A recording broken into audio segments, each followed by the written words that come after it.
Alright everyone, welcome back to another video.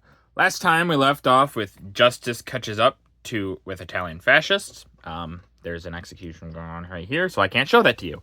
And I had to mumble that, but if you saw the last video, you know what it is.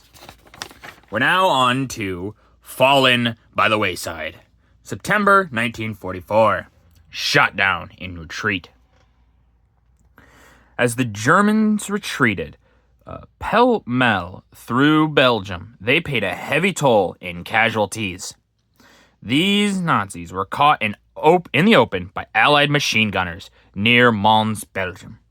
American soldiers attended their wounded while a Belgian woman stands by helplessly. The lightning thrust into France through Belgium left the houses of this street standing intact. Yeah, there's obviously a lot of this that's going on. The Germans are trying to escape as fast as possible. They're trying to get to more defensive lines. And it gets to a point where they're getting slaughtered on the battlefield here. And it's really awful. The Germans are starting to they're starting to get low on available men. So they're going to start throwing the elderly, the young, all to defend Germany. And it's coming up sooner rather than later, that's for sure. On the approach to Metz. September 1944. Artillery mauls retreating Nazis. The Allies shelled, bombed, and strafed the Nazi columns as they withdrew from France.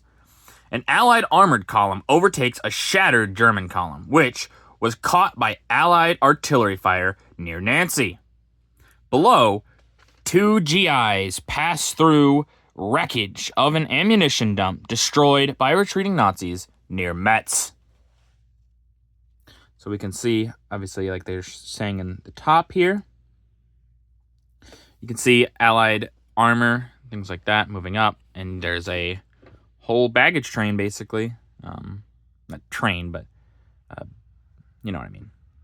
And it's just awful. And you can see the ammunition dump, just a wreckage, There's nothing left, really. There's the walls, these two walls are all that stands of what was once probably a decent-sized building. And it tells you how much the Germans are like, we can't even take this stuff, we can't even escape, we gotta just get rid of it so the Allies can't have it. They're just trying to do whatever they can to slow them down. But the Allies are not slowing down, not on the west and not on the east. The Germans know that they're getting encircled. Fort Diant falls to the Allies. September 7th, 1944. Nazis flee across the Meuse. Wrecking the bridge behind them, the Germans fled across the Meuse River as the U.S. First Army drove them back to the Reich, where they were to make a strong stand for weeks.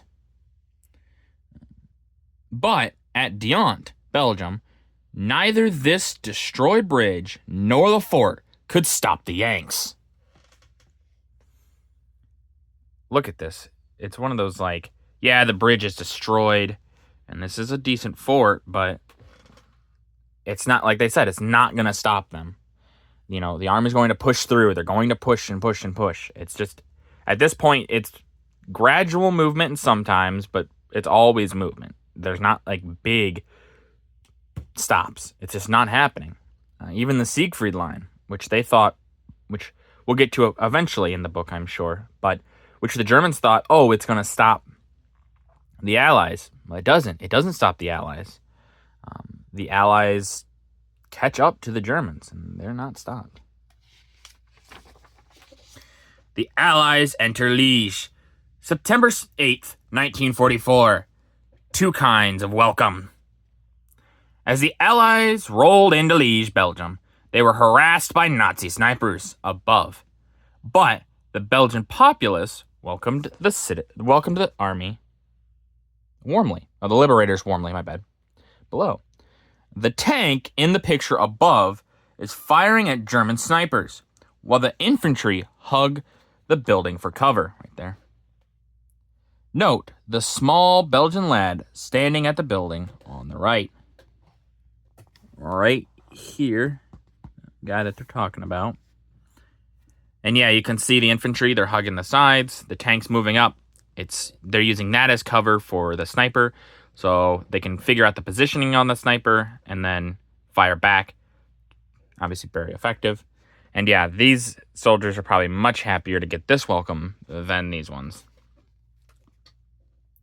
The WAC, there we go, arrives in France. Okay, I will try to get it to refocus for you. There you go. September 1944. They were there. Close on the heels of the Doughboys on the Western Front were members of the WAC, Women's Army Corps. Here, they unloaded their own barrack bags in a rear area of a fighting zone in France. These soldiers operated their own convoy direct from England. The WAC performed high service in support of the Yanks in the battle theater of every front. Yeah, so while they aren't necessarily fighting per se, they are doing things that is helping. So it's not that I don't think they necessarily never fought. I don't know if that's quite accurate, but they weren't fighting as hard. It's still the 1940s. That's not very common. It won't be for quite a while still. But they're making sure that everyone can have their part to play if they want. So,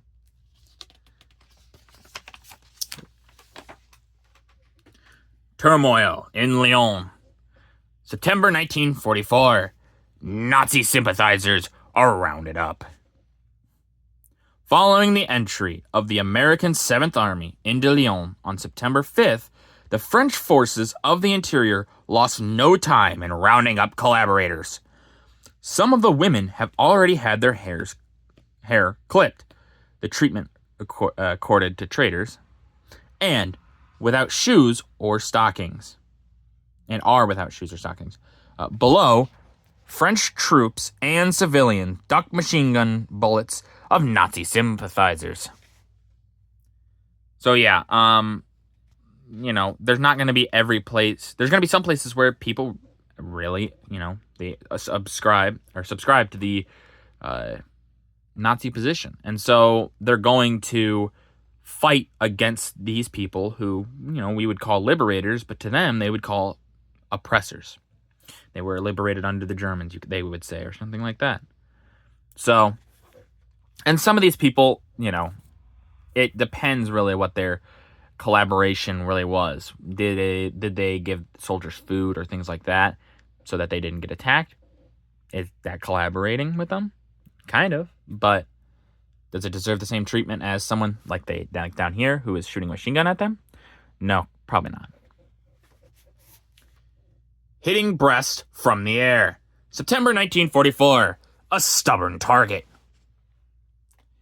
The great port and U-boat base of Brest was besieged for 46 days before the Nazi defenders finally capitulated to the American troops on September 21st. The port was attacked not only by land, but by air, and here we see bombs of the U.S. 8th Air Force planes crashing on a gun emplacement and a small quay of the Brest Peninsula in the northwestern part of France. Yeah, so obviously Germans are going to have certain places a little bit more defended. So places like a U-boat base or things like that, they're going to have those a little bit more defended. So it's going to take a little bit longer to take them. Even if, let's say they get encircled or something, they're still going to take a little bit to take them. But they will be taken. They won't be able to hold out forever, obviously. The Navy's big guns growl at a Jap convoy. September 8th, 1944. Entire convoy is sunk. A heavy cruiser takes potshots at a Japanese convoy of 32 coastal cargo ships just off Mindanao in the Philippines. Two of the ships are trailing smoke off to the right of the picture, and another vessel is getting the works. The entire 32 vessels, as well as 20 sampans, were sent to the bottom by the Pacific Fleet carrier and surface forces commanded by Admiral William F. Halsey. This was the fleet's first attack against Mindanao. Mindanao? Oh, I'm so sorry for a pronunciation of these places. I'm not necessarily the best with them. In the Pacific there. And the total score of the action announced to 89 Japanese vessels of various categories, sunk or damaged, not including combat ships, and the destruction of 68 enemy planes.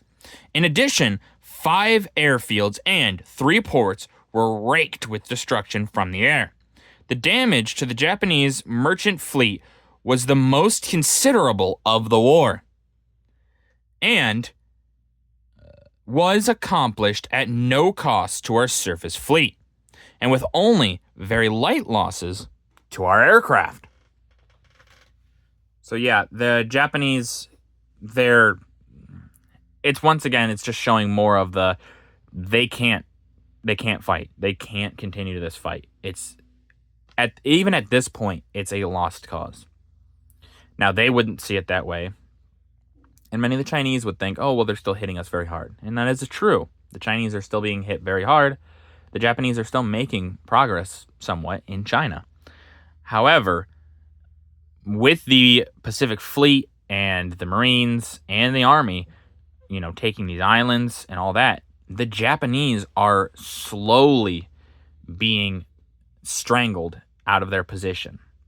And now they're not going to give up for quite a while, but it's pretty clear that they can't stop this, and it's just going to get worse and worse for them the more they go on. But with that, that's going to do it for this video. If you guys liked the video, leave a like. If you didn't, leave a comment. Tell me what I could improve on. I always appreciate your feedback. And as always, subscribe. It really does help out the channel. Thank you.